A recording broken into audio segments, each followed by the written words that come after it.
नाज़रीन ग्रामी, मरीख पुराने जमानों से सुर्ख स्यारे के नाम से मशहूर है क्योंकि इसकी सतह सुर्खी माइल है।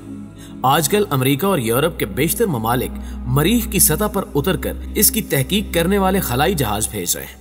इस तरह आज से चंद साल कबल सन 2012 में अमेरिकी खलाई साइंसदान जॉन ब्रैंडनबर्ग के इस दावे ने खलाई साइंस की दुनिया में तहलका मचा दिया कि करोड़ों साल कबल मरीख पर रहने वाली खलाई मखलूक के दो ग्रोहों के दरमियान खौफनाक एटमी जंग वकू पजीर हुई, जिसके नतीजे में दोनों ग्रोह मौत की वादी में चले गए और मरीख पर हमेशा के लिए जिंदगी का खात्मा हो गया।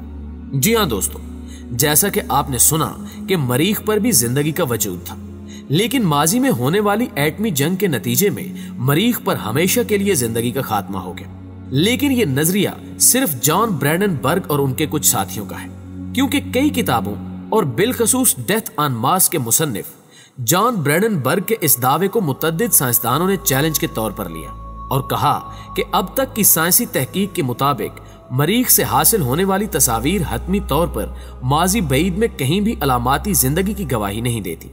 लेकिन प्रोफेसर जॉन ब्रैंडनबर्ग की शोरह आफाक किताब डेथ ऑन मार्स के मुताबिक कायनात के वजूद में आने के बाद मरीख पर भी जमीन की तरह जिंदगी के लिए माहौल साजगार था। उनके मुताबिक वहां बसने वाली खलाई मखलूक इंसानों से कहीं ज्यादा चालाक और ज़हीन थी, जो माजी बईद में किसी एटमी जंग या हादसे का शिकार हुई। लेकिन अब फिर वहां जिंदगी सर उठा रही है और जॉन ब्रैंडनबर्ग के खदशात के मुताबिक ये ऐन मुमकिन है कि हमें यानी जमीन पर बसने वालों को अपनी बका की जंग उस नई मखलूक के साथ लड़ना पड़ेगी। नाज़रीन ग्रामी, ये बात सुनने में हैरान कुन है, लेकिन ये बात सच है कि ये जंग जमीनी बाशिंदों के लिए बहुत बड़ी तबाही होगी।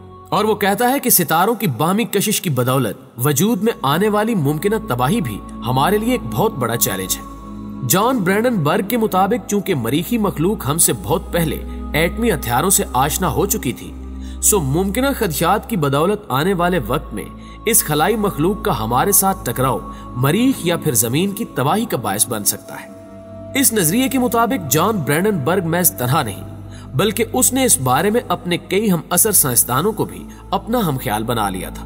लेकिन खलाई साइंसदानों की एक बड़ी अक्सरियत बावजूद इसके कि खलाई मिशन से मौसूल होने वाली बाज तस्वीर मरीख पर धुंधली सी जिंदगी की गवाही दे रही हैं, जॉन ब्रैंडनबर्ग के नजरिए से कतई इख्तिलाफ करते हुए कहते हैं कि मरीख की सतह पर होने वाला वो धमाका जिसने उसे परेशान किया और जो उस बातिल नजरिए की बुनियाद बना, वो कोई एटमी धमाका नहीं बल्कि मौसमियाती तब्दीलियों का शाखसाना था।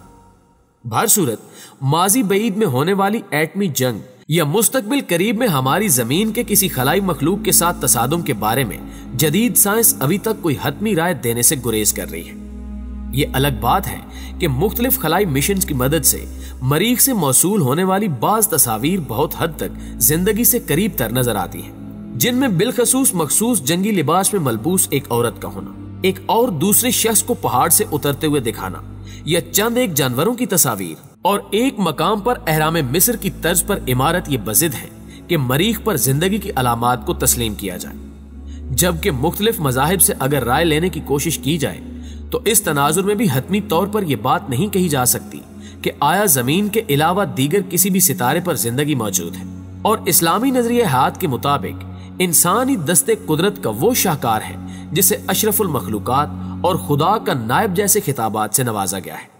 सो इस तनाजुर में और किसी ऐसी मखलूक का वजूद मुमकिन नहीं जो इससे ज्यादा ज़हीन या बावसाइल हो। बुनियादी तौर पर खलाई मखलूक से मुराद अल्लाह की वो मख्फी मखलूक है जिसका जिक्र तो सुना जाता है मगर वो आम तौर पर नजर नहीं आती। कुरान मजीद में उस खलाई मखलूक के बारे में बड़े वाज़े इरशादात मौजूद हैं। मुमताज आलम दीन मुफ्ती शबीर अहमद कादरी खलाई मखलूक के बारे में लिखते हुए कहते हैं कि बिलाशुबा ये कायनात बहुत वसीओ अरीज है, इसमें आए रोज नित नई मखलूकात का इजाफा भी हो रहा है। कुरान मजीद ने जा बजा कायनात की वुसअत और इसमें इजाफे का तज़किरा किया है।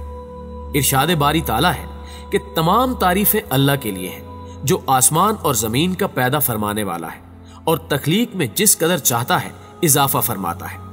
बेशक अल्लाह हर चीज पर बड़ा कादिर है। दूसरे मकाम पर इरशाद है, और आसमानी कायनात को हमने बड़ी कुव्वत के जरिए बनाया और यकीनन हम इस कायनात को फैलाव देते जा रहे हैं। कायनात में मौजूद मखलूकात की हतमी तादाद भी अल्लाह सुब्हानो व तआला के इल्म में है। इरशाद है, और वो ऐसी मखलूकात को पैदा फरमाता जा रहा है जिसे तुम नहीं जानते। दूसरे सियारों और कहकशाओं में किसी जिंदा मखलूक का वजूद इंसान के लिए सदियों पुराना सवाल है। जमाना कदीम से ही इंसान इसके जवाब की तलाश में रहा, लेकिन अभी तक इसका हतमी जवाब हासिल नहीं कर सका। कुरान मजीद की बाज ताबीरात में आसमान में दूसरी मखलूकात की मौजूदगी की तरफ इशारा किया गया है। जी हाँ, कुरान मजीद से भी वाज़े दलाइल मिलते हैं कि बहुत सी दूसरी मखलूकात भी इस दुनिया में मौजूद हैं। कुरान मजीद में अल आलमीन का लफ्ज 61 बार आया है, जो जमीन और हमारे निज़ाम शमसी के अलावा दीगर निज़ामों और उनमें मखलूकात की मौजूदगी का एहतमाल रखता है। अगरचे अभी तक साइंसदानों ने कतई तौर पर इस सिलसिले में कोई फैसला नहीं किया, मगर अजमाली तौर पर इसके इम्कानात जाहिर किए हैं। तहम कुरान मजीद ने वाज़े तौर पर इस हकीकत को बयान किया है कि आसमानों में भी जिंदा चलने वाली मखलूकात मौजूद है।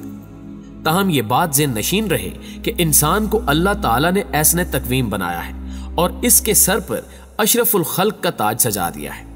प्यारे दोस्तों, खलाई मखलूक भले ही इंसान से ज्यादा ज़हीन हो, लेकिन इंसान के दर्जे तक कभी नहीं पहुंच सकती, और तमाम तारीफें अल्लाह ही के लिए हैं जो तमाम जहानों की परवरिश फरमाने वाला है। जी तो प्यारे दोस्तों, आज की वीडियो में बस इतना ही। हमें हमेशा की तरह आज भी उम्मीद है कि आपको यह वीडियो बेहद पसंद आई होगी और आपके इल्म में इजाफे का बायस जरूर बनी होगी। अगर वीडियो अच्छी लगे तो इसे लाइक करते हुए अपने दीगर दोस्तों के साथ भी शेयर कर दीजिए। आपसे मुलाकात होती है इंशाल्लाह अगली वीडियो में। तब तक अपना ढेर सारा ख्याल रखिएगा। अल्लाह निगहबान।